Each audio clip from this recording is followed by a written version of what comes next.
உங்க உள்ளத்துல இல்ல உங்க மனசுல உங்க செவியில ஆண்டவர் மகனே இதை செய், இதை பண்ணு, எனக்காக நீ இதை பண்ணு அப்படின்னு சொன்னா அந்த இடத்துல கேள்வியே இருக்க கூடாது, போய் அதை செய்யணும். ஹல்லேலூயா. சில வார்த்தைகளை வசனங்களை கேட்கும்போது அந்த வசனத்தை எக்ஸ்கியூஸ் பண்ணக்கூடாது.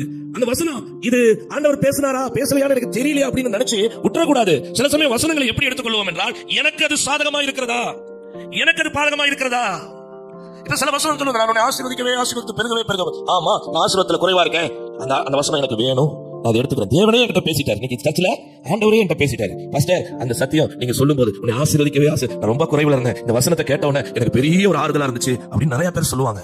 ஆனா நீங்க உங்கள் சத்துருக்களை சிநேகியுங்கள், உங்கள் சத்துருக்களை சிநேகியுங்கள், உங்கள் சத்துருக்களை நீங்கள் மன்னியுங்கள் அப்படின்னு சொல்லும் போது அந்த வசனம் குத்தும். பாத்தீங்களா, அது குத்தும் போது இது எனக்குரிய வசனம் இல்ல, இப்படி செய்தி கேட்கறதுக்கு நான் சும்மாவே இருந்திருக்கலாம், வீட்டிலேயே உட்காந்துருக்கலாம் அப்படின்னு தோணும். பாத்தீங்களா, அங்கதான் தேவன் டெஸ்ட் வைக்கிறார், அங்கதான் தேவன் டெஸ்ட் வைக்கிறார்.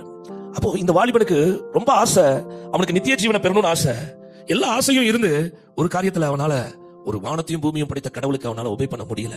அவர் நல்லவர் சொல்லிட்டு வந்தான், ஆனா நல்லவர் சொன்ன வார்த்தை என்ன பண்ண முடியல, ஒபே பண்ண முடியல.